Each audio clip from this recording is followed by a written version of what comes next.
Hey, how you doing? Thanks for downloading the show. Welcome to Gardenfork Radio. This is the Eclectic DIY podcast. I also have a YouTube channel. It's me and my friends talking about what we think are interesting things. Today we're going to talk more about electric cars. Nicole and I are here with our friend Helen, who's a longtime listener. She owns an electric car and an electric bike, and she emailed us and said, hey, I got this stuff, and I'm like, let's be on the show. So here we are. So welcome, Helen. Thanks for having me. This is really fun. Cool. And Nicole, welcome. So I've said before, I don't want Gardenfork to become the electric car show, but for a while now, we're just going to yammer about them because they're in my brain every day. So, and Helen, I think you got a car before we did. Could you kind of tell us your creation story, why'd you buy an electric car thing? Sure. So my husband is actually the geek. He has been involved in the solar industry since the 80s, before anybody really thought much about it. And so he's kind of followed the electric car thing for a long time. We bought our first car in, I want to say, 2017. We bought a Tesla. We bought a used lease return car, and we bought it because we wanted to reduce our carbon footprint and so on. And we drove that car cross country, and that was an interesting experience. It was when there were not a lot of Teslas on the road, so we created quite a stir everywhere we went. It was kind of fun. People would come up and ask all kinds of questions. We met a lot of people at charging stations across the U.S. It was fun. So time goes on, and we really started thinking about this. And what we really wanted to do was be able to tow a small camping trailer. And at that point, there was nothing out there, no electric vehicles could tow. And the Model Y came out with a factory-installed hitch, and we could get a long-range battery, and we bought it about almost 2 years ago now, simply because we wanted to travel with it, which I think is probably the reason you really need to think about, why are you buying this car? What are you going to use it for? So our purpose was to, after we retired, we wanted to travel. We live in Arizona. My family's in Northern California. My husband's family's in New Jersey. So we travel to go visit anybody. And we wanted to be able to do it in comfort and take our own bed with us. So we bought a tiny little tent trailer, the smallest one that they make. And we bought the Tesla, and we took off. And Will you tell us what kind of tent trailer it is? This sounds so Yes, cute. it's called a Clipper. It's made by Forest River. It's a little teeny tiny. The box is 8 feet long. So it does have 3 beds in it, but you need to be really good friends. You can technically sleep 6 people, but it's pretty cozy. Oh my gosh, that's crazy. And it's great. It works. It's just the 2 of us and our little dog. It works really well for us. And so we hooked up the trailer, and we took off. And every day we would decide how far do we think we're going to go today. And along about midday, we'd hunt up a campground. And for the most part, we were able to charge the car in a campground. Oh, wow. Overnight. In addition to, of course, a couple of charging stops along the way. And it made it a lot of fun. People were fascinated. We'd pull up into a campground, and because we wanted a 50 amp and a 30 amp hookup so we could charge the car on the 50 amp hookup, we ended up in the row with the big rigs, the big long luxury coaches. So you'd walked out this row of, if you can envision, 15 or 20 big rigs, big giant things. And here's our itty bitty little 8-foot trailer. And it was quite the sight. And people would come and ask, do you really pull that trailer with that car? Well, yeah, that's how we got here.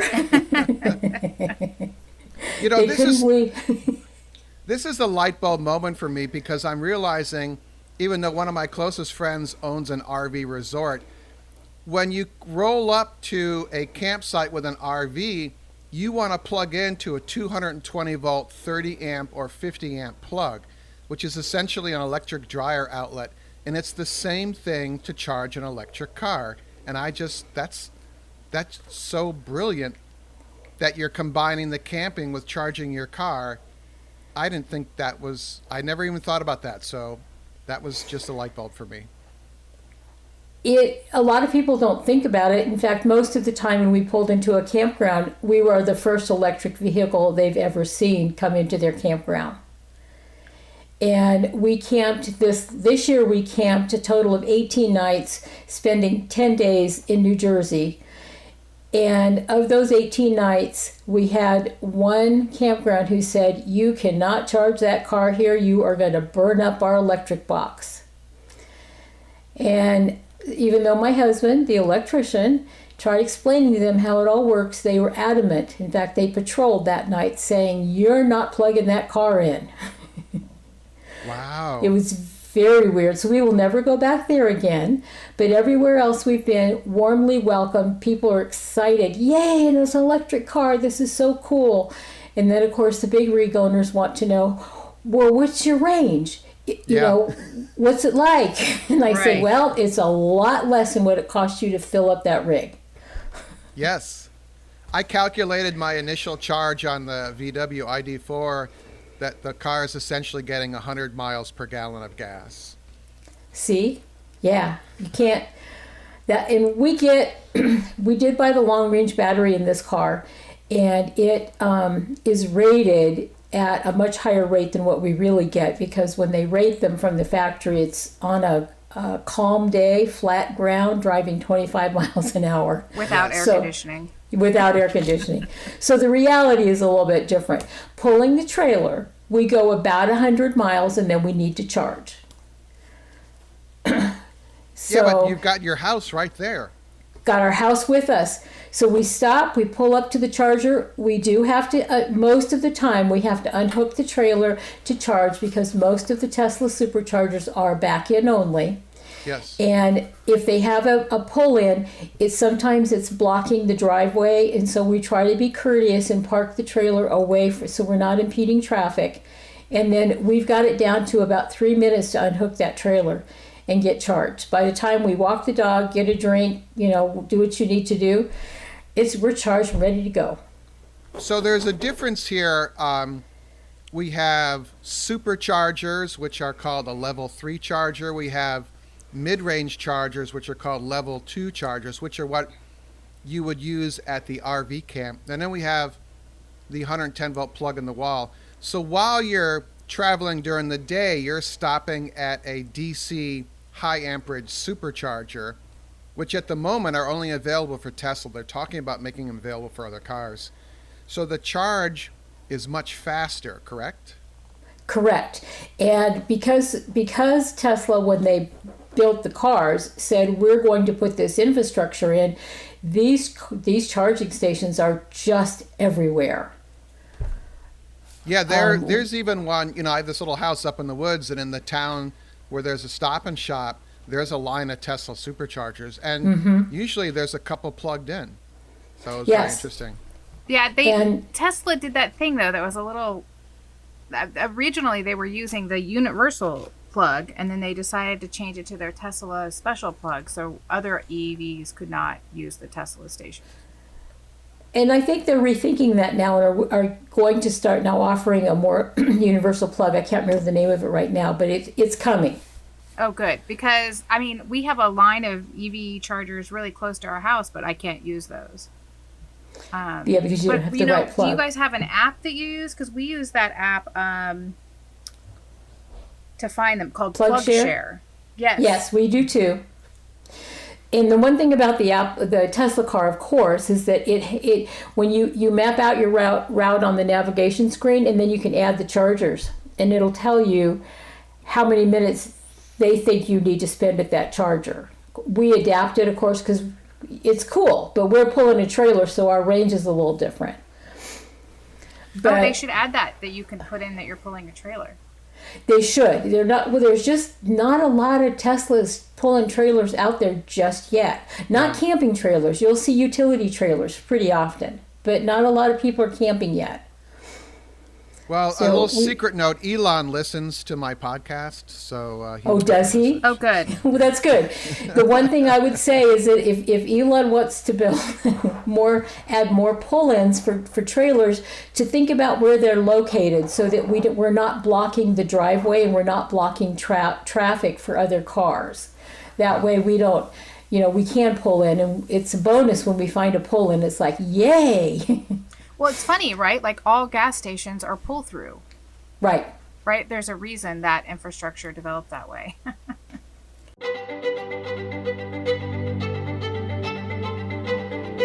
Hey, real quick, if you would like to help support the show, one way is to use the Amazon link for Gardenfork. I said that backwards.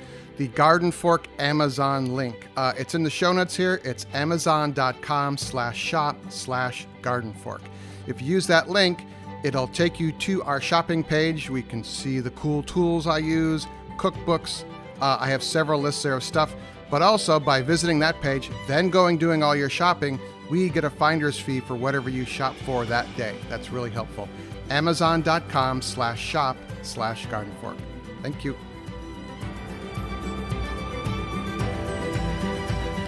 Yeah, so on our car, when the battery is getting low, if you have 40 miles left in the battery, it starts beeping at us incessantly, and I need to figure out how to dial that back. But it also, on the built-in navigation screen, it shows you where charging stations are. And funny thing, the camera operator was driving the car and in the next town, which is another small town, but it's kind of a progressive town. And it said, beep, beep, beep, you're running low. There's a car charger 700 feet away. And she's in this little town. And it's like, where's the charger? At the town hall in this town, they put a charger in the parking lot. We have the same thing in this little town near me in Hyattsville. And up until October of last year, it was free to do the rapid charge. Yep. And we've seen that a couple of times as well in some of the smaller towns and remote areas. We go to remote areas frequently, and we don't always take the trailer, but the Tesla is our primary vehicle. And so if we're going to go somewhere for the day, we will take it out for the day. And it's fun to find those. And it's nice to be able to use those. I really liked what you said about before you buy your car to think about the use case. Because we ended up getting the Nissan Leaf because we basically wanted to use it to take the kids to school. Because our school had moved, and instead of being, 5 blocks away, it was, a couple miles away through traffic.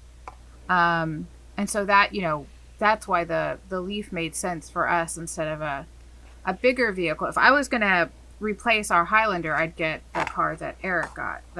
What's it called again, Eric? The Volkswagen ID4. Yeah. I agree. I think... Go ahead. Sorry. No, go ahead, Helen.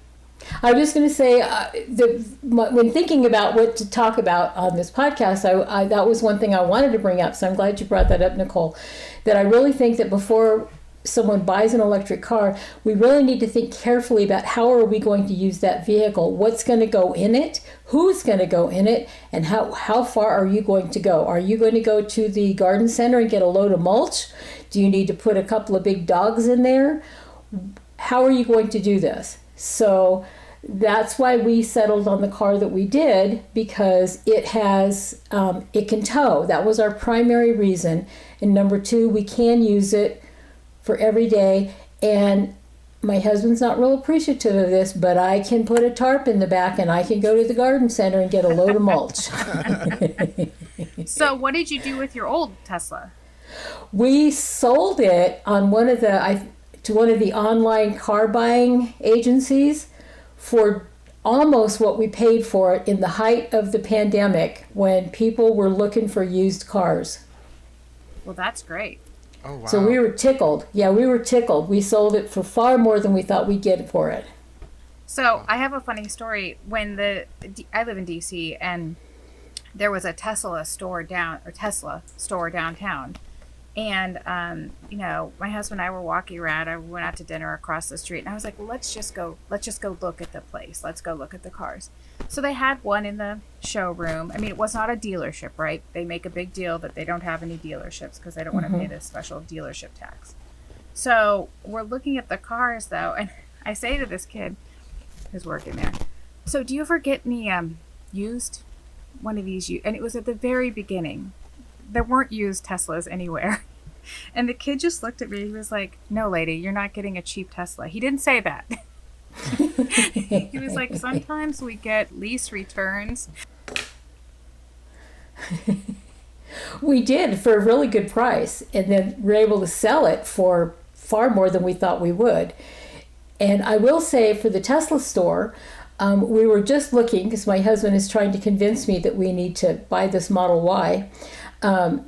That we went to the Tesla store, and the young man helping us, he said, he said, if you put your order in by such and such a date, he said, you'll get the car in 2 weeks, and the prices are going up.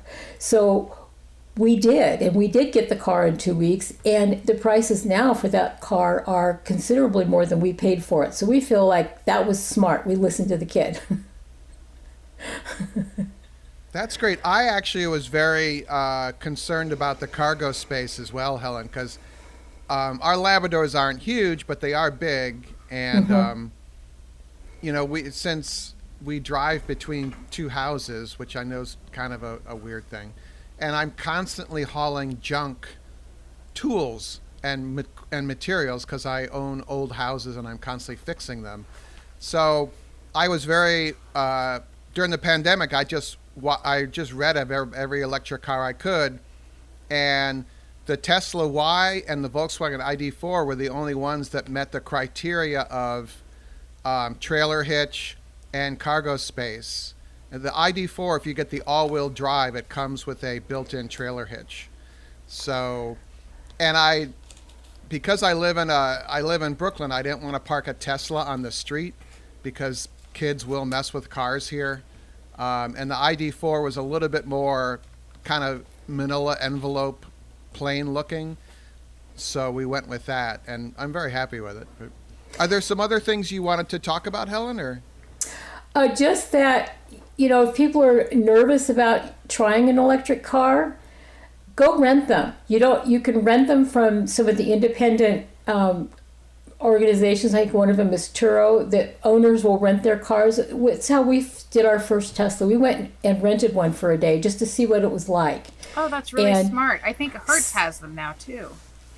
Yeah, just try them out for a day and see what you think. Because is it going to work or not? And so for us, because this was planned, this is our primary vehicle. We use it to run to the grocery store, we use it to go to the doctor, and we use it to drive to New Jersey. So this is our mode of transportation. And you just have to think about that a little bit. The other thing I would say is that it's a lot of fun. It is.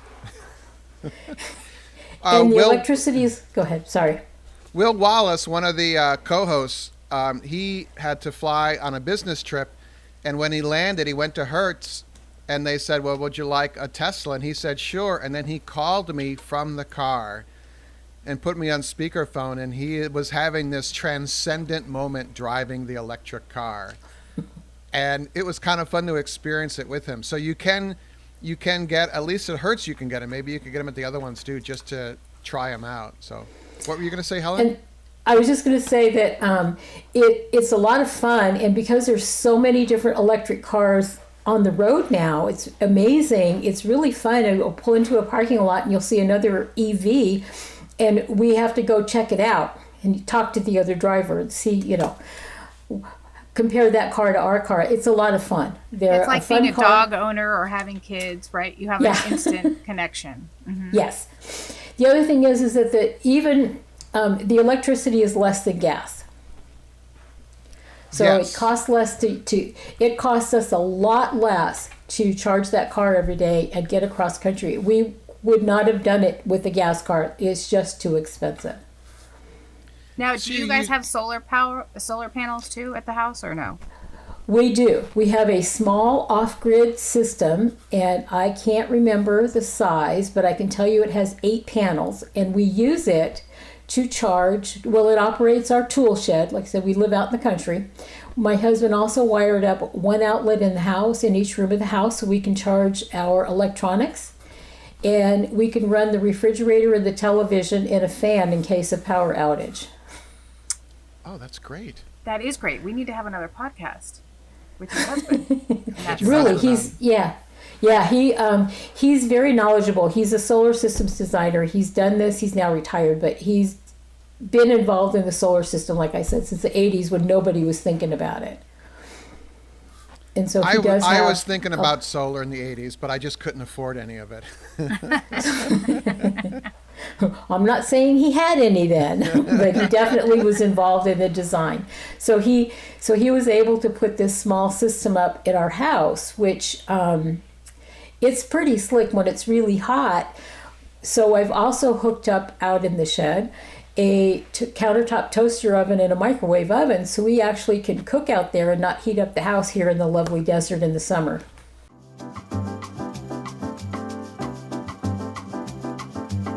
If you're curious about what's going on in Eric's brain, maybe consider becoming a patron of the show.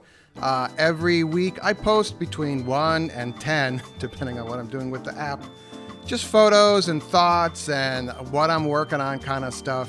Also the after show, which is basically the third half of the regular Gardenfork Radio podcast. So think about that. Cup of coffee a month, a lot of Eric. You might not want that, or you might, or you just want to buy me a cup of coffee a month. That would really be cool. Appreciate that. Information is below and at patreon.com/gardenfork. Thank you.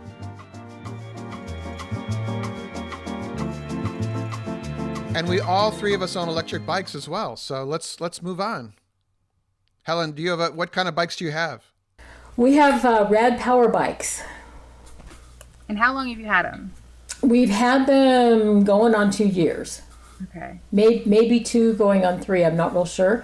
We bought the kind that fold in half, we could get them in the back of the car, because at the time we had the older Tesla.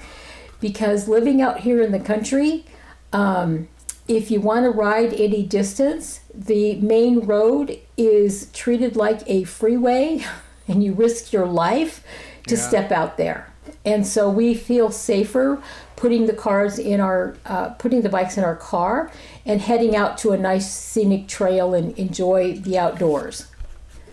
Oh, that's great. So you use them for trail riding. We do. We live too far out of town to make sense of doing anything in town. We're 10 miles away from the grocery store. So it's doable, but not practical. And did you guys look at any other ones? Like, I think Turn makes a foldable one. Bike Friday makes a foldable electric one. Or were you guys sold on the Rad bikes? My husband looked at several of them and decided that for quality and what he felt our use would be, that the Rad bike was the bike we should get. In fact, he ordered them and said, "Surprise, look what's coming in the mail."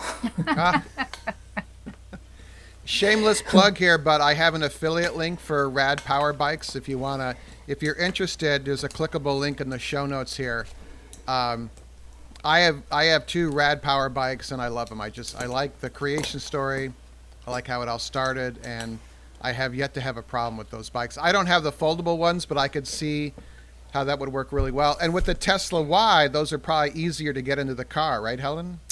They are, but however, we did add a bike rack that goes into the hitch, so we now can just, pop them up on the bike rack, which is a little bit easier and less time consuming than folding the bikes up and putting them in the back. We also have a small dog who has to go everywhere with us. He's a rescue and he has separation anxiety, so he doesn't do well at home alone. So we added a trailer for the dog. So off we go with our dog in the trailer and our 2 bikes, and we spend the day out enjoying the scenery.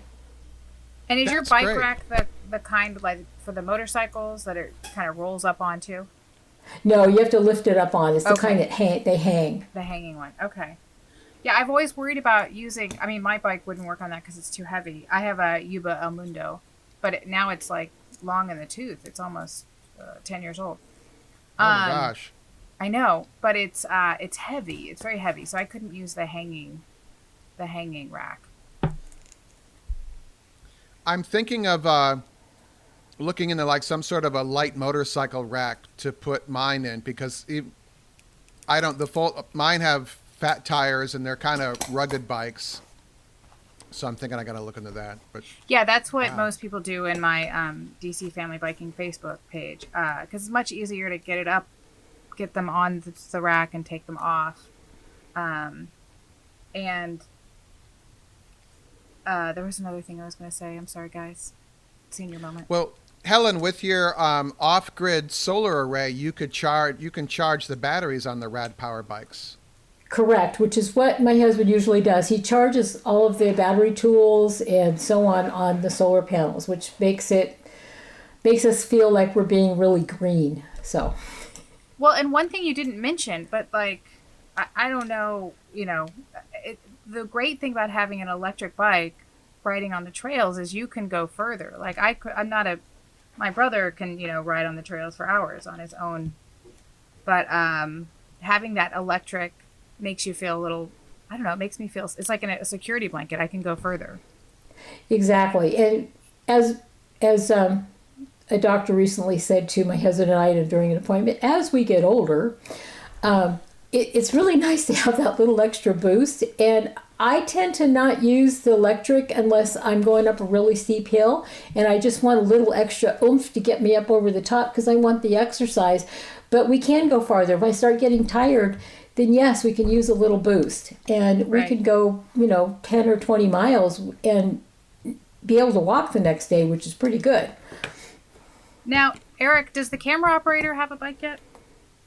No, that will not happen. Oh, she's not into biking.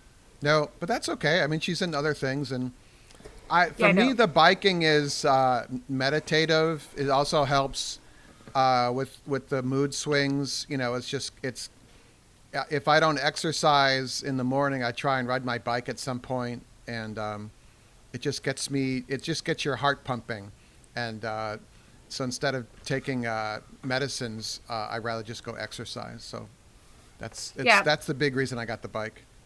My husband doesn't bike either. I bought him a bike when we were first dating, and we were on our first bike ride. It was a Dayhan foldable bike. And we're going along. He's like, I forgot to tell you something. And I was like, what? He's like, I hate biking. So the boys are like, we're family bikers except for Dad. He doesn't bike. He's that guy. He's that guy. Well, cool. This has been really interesting. Thanks to Helen for reaching out again, because who lost the email when she sent and said, hey, we have all this interesting e-bike and e-car stuff. So it's really nice to set this all up. If you all have some more questions or you have something to share as well, please reach out to me. It's radio@gardenfork.tv. Helen and Nicole and I are going to stick around for the after show. If you're interested in getting the after show, you can become a supporter of the show through Patreon. There's links to that below. We're going to talk about the new camera I bought. So geek out some more with digital stuff. So thanks everyone for listening. Really, I'd love to hear from you. It's radio@gardenfork.tv. Right? Thank you. Gardenfork Radio is produced by Gardenfork Media LLC in Brooklyn, New York.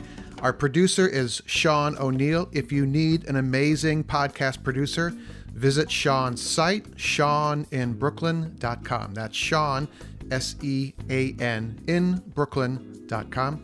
Our executive producer is Jimmy Goose. For more information about Jimmy and the custom hollow books he makes, visit hollowbooks.com.